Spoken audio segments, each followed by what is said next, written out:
नमस्कार सभी को। आज मैं अहोई व्रत कथाएं सुनाऊंगी। कहीं कहीं 2 कथाएं सुनकर व्रत खोला जाता है, इसलिए इस वीडियो में मैं आपको 2 कथाएं सुनाऊंगी। अगर आपको व्रत करने की विधि और हमें इस व्रत में क्या करना चाहिए और क्या नहीं करना चाहिए ये सब जानना है तो मेरी इससे पहले वाली वीडियो में आप देख सकते हैं। इस वीडियो में मैं आपको कथाएं सुनाऊंगी तो ध्यान से सुनिएगा। करवा चौथ के ठीक 4 दिन आगे अष्टमी तिथि को देवी अहोई माता का व्रत किया जाता है। यह व्रत संतान की लंबी आयु और सुखमय जीवन की कामना से पुत्रवती महिलाएं करती हैं। कार्तिक मास की अष्टमी तिथि को कृष्ण पक्ष में यह व्रत रखा जाता है, इसलिए इसे अहोई अष्टमी के नाम से भी जाना जाता है। तो हम कथा शुरू करते हैं। पहली कथा है। एक नगर में एक साहूकार रहा करता था। उसके 7 लड़के थे, 7 बहुएं तथा 1 पुत्री थी। दीपावली से पहले कार्तिक अष्टमी को 7 बहुएं अपनी इकलौती ननंद के साथ जंगल में मिट्टी लेने गई। जहां से वे मिट्टी खोद रही थी वहीं पर श्याऊ सेहे की मान थी। मिट्टी खोदते समय ननद के हाथ से ही का बच्चा मर गया। श्याऊ माता बोली कि अब मैं तेरी कोख बांधूंगी। तब ननद अपनी 7 भाभियों से बोली कि तुम में से कोई मेरे बदले अपनी कोख बंधा लो।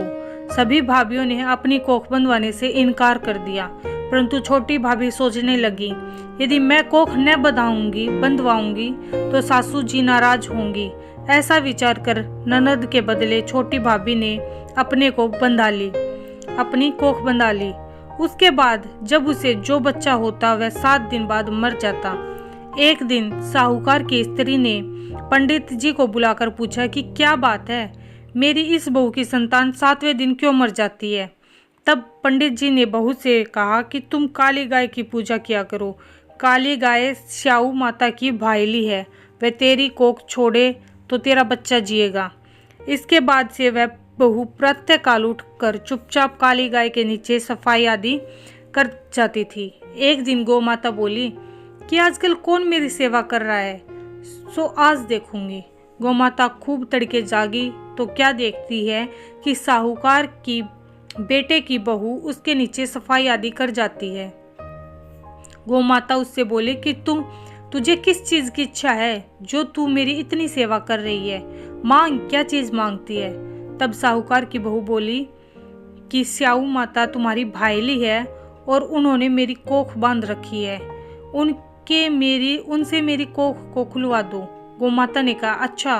तब गौ माता 7 समुद्र पार अपनी भाईली के पास जाकर उसको लेकर चलती है।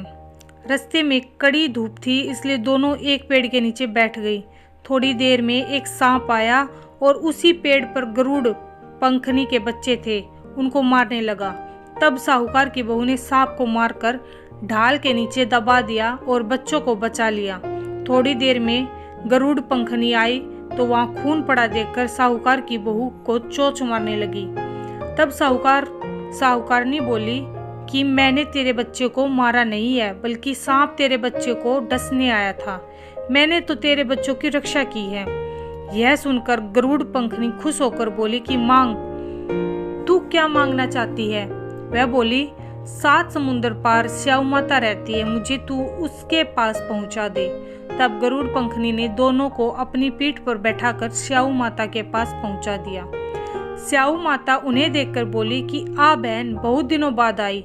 फिर कहने लगी कि बहन, मेरे सिर में जू पड़ गई है।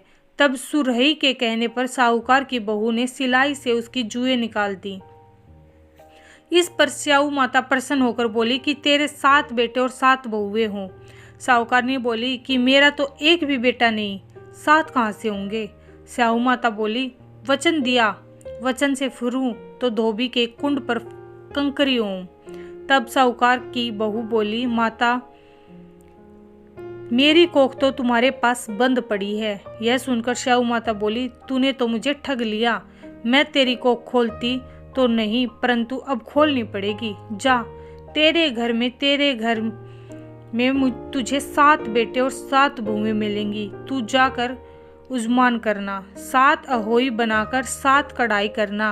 वह घर लौट कर आई तो देखा 7 बेटे और 7 बहुएं बैठी हैं। वह बहुत खुश हो गई। उसने 7 अहोई बनाई, 7 उजमान किए, 7 कढ़ाई की। दिवाली के दिन जेठानियां आपस में कहने लगी कि जल्दी जल्दी पूजा कर लो, कहीं छोटी व बच्चों को याद करके रोने न लगे। थोड़ी देर में उन्होंने अपने बच्चों से कहा, अपनी चाची के घर जाकर देखाओ कि वह अभी तक रोई क्यों नहीं। बच्चों ने देखा और वापस जाकर कहा कि चाची तो कुछ मान रही है, खूब उजमान हो रहा है। यह सुनते ही जेठानियां दौड़ी दौड़ी उसके घर गई और जाकर पूछने लगी कि तुमने कोख कैसे छुड़ाई। वह बोली, तुमने तो कोख बंधाई नहीं, मैंने बंधा ली। अब शाहू माता ने कृपया करके मेरी कोख खोल दी। शाहू माता ने जिस प्रकार उस साहूकार की बहू की कोख खोली, उसी प्रकार हमारी भी खोलियो, सबकी खोलियो, कहने वाले की तथा हुकार भरने वाले तथा परिवार की कोख खोली। ये थी पहली कथा जो मैंने आपको सुनाई। अब मैं दूसरी कथा शुरू करती हूँ। प्राचीन काल में किसी नगर में एक साहूकार रहता था। उसके 7 लड़के थे। दीपावली से पहले साहूकार की स्त्री घर की लीपा पोती हेतु मिट्टी लेने खदान में गई और कुदाल से मिट्टी खोदने लगी। दैवयोग से उसी जगह एक सेह की मान थी। सहसा उस स्त्री के हाथ से कुदाल बच्चे को लग गई, जिससे सेह का बच्चा तत्काल मर गया।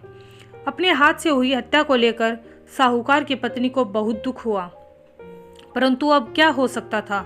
वह शोकाकुल पश्चाताप करती हुई अपने घर लौट आई। कुछ दिनों बाद उसके बेटे का निधन हो गया। फिर अकस्मात दूसरा, तीसरा और इस प्रकार वर्ष भर में उसके सभी बेटे मर गए। महिला अत्यंत व्यथित रहने लगी। एक दिन उसने अपने आस पड़ोस की महिलाओं को विलाप करते हुए बताया कि उसने जानबूझकर कभी कोई पाप नहीं किया। हाँ, एक बार खदान में मिट्टी खोदते हुए अनजाने में उसके हाथों से सेह के बच्चे की हत्या अवश्य हुई और तत्पश्चात उसके 7 बेटों की मृत्यु हो गई।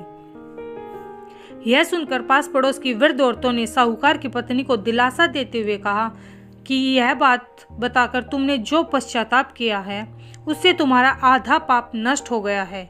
तुम उसी अष्टमी को भगवती माता की शरण लेकर सेह और सेह के बच्चों का चित्र बनाकर उनकी आराधना करो और क्षमा याचना करो। ईश्वर की कृपा से तुम्हारे सारे पाप धुल जाएंगे। साहूकार की पत्नी ने वृद्ध महिलाओं की बात मानकर कार्तिक मास की कृष्ण पक्ष की अष्टमी को उपवास व पूजा याचना की। वह हर वर्ष नियमित रूप से ऐसा करने लगी।